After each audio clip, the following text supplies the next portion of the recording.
नमस्कार। कभी आपने आसमान में चमकते तारों और ग्रहों को देखकर सोचा है कि क्या इनका हमारी जिंदगी पर कोई असर होता है? ज्योतिष शास्त्र यानी एस्ट्रोलॉजी इसी सवाल का जवाब सदियों से खोज रही है। और इस खोज का सबसे पहला और जरूरी कदम है ग्रहों के स्वभाव को समझना। हर ग्रह की अपनी एक खासियत है, एक अपनी पर्सनैलिटी है।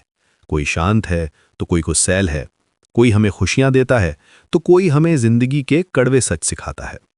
ज्योतिष के प्राचीन ग्रंथों में ग्रहों के इसी स्वभाव को समझाने के लिए कई सूत्र और श्लोक दिए गए हैं। आज हम एक ऐसे ही बहुत महत्वपूर्ण श्लोक को समझेंगे जो 3 बड़े ग्रहों के मूल स्वभाव को साफ साफ बताता है।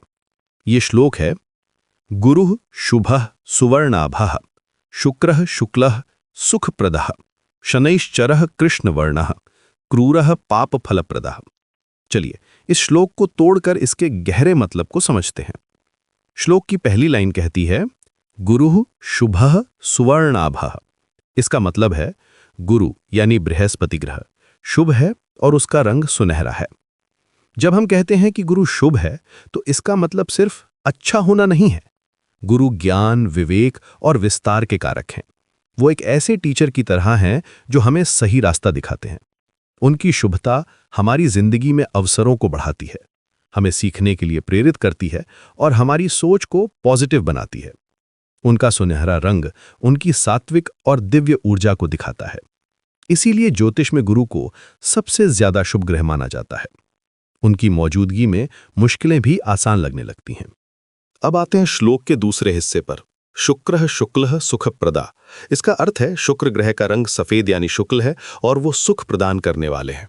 शुक्र यानी वीनस हमारी जिंदगी में भौतिक सुख, प्रेम, सुंदरता और कला के कारक हैं। जहां गुरु हमें आध्यात्मिक ज्ञान देते हैं, वहीं शुक्र हमें सांसारिक सुखों का आनंद लेना सिखाते हैं।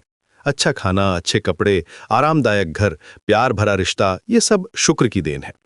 उन्हें सुखप्रद इसलिए कहा गया है क्योंकि उनकी ऊर्जा हमें जीवन की अच्छी चीजों की तरफ खींचती है। उनका सफेद रंग उनकी पवित्रता और सुंदरता का प्रतीक है। वो भी गुरु की तरह एक शुभ ग्रह हैं, लेकिन उनका फोकस जिंदगी के मटीरियल और इमोशनल पहलुओं पर ज्यादा होता है। अब श्लोक का आखिरी और सबसे दिलचस्प हिस्सा, शनैश्चरः कृष्णवर्णः क्रूरः पाप फल प्रदः। इसका मतलब है शनि ग्रह का रंग काला है, वो क्रूर है और पाप कर्मों का फल देने वाले हैं। यह सुनकर कई लोग डर जाते हैं। क्रूर और पाप का फल जैसे शब्द थोड़े भारी लगते हैं, लेकिन यहाँ क्रूर का मतलब जालिम या बुरा नहीं है।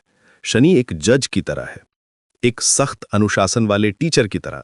उनका काम है हमें हमारे कर्मों का फल देना, चाहे वो अच्छे हों या बुरे।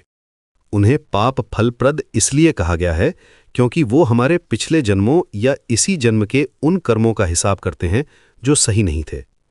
वो हमें उन कर्मों का फल देकर हमें अनुशासन और जिम्मेदारी सिखाते हैं। उनकी परीक्षाएं मुश्किल होती हैं, वो देरी करवाते हैं, मेहनत ज्यादा करवाते हैं, लेकिन उनका मकसद हमें सजा देना नहीं बल्कि हमें बेहतर इंसान बनाना है। उनका काला रंग उनकी गंभीर और रहस्यमयी ऊर्जा को दिखाता है। वो हमें जिंदगी की उस सच्चाई से मिलाते हैं जिसे हम अक्सर नजरअंदाज कर देते हैं।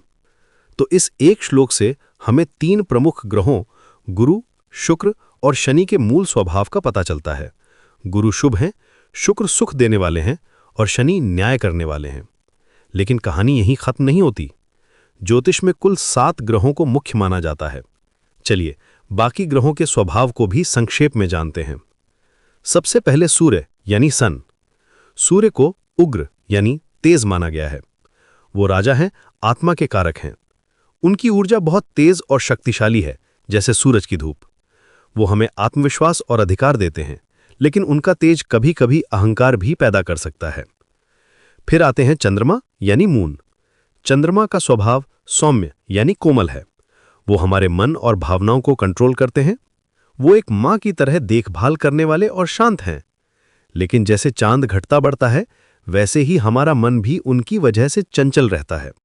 इसके बाद है मंगल यानी मार्स। मंगल को भी क्रूर कहा गया है। वो सेनापति हैं, ऊर्जा, साहस और क्रोध के कारक। उनका क्रूर स्वभाव एक सैनिक जैसा है जो लड़ने और बचाने के लिए जरूरी है। वो हमें एक्शन लेने की ताकत देते हैं, लेकिन यही ऊर्जा अगर गलत दिशा में चली जाए तो लड़ाई झगड़े का कारण भी बनती है। और फिर हैं बुध यानी मकरी। बुध को सौम्य और नपुंसक ग्रह माना गया है। वो राजकुमार हैं, बुद्धि, बातचीत और व्यापार के कारक। बुध की अपनी कोई खास नेचर नहीं होती, वो जिसके साथ बैठते हैं उसी का रंग अपना लेते हैं। अच्छे ग्रहों के साथ वो अच्छा फल देते हैं और बुरे ग्रहों के साथ बुरा।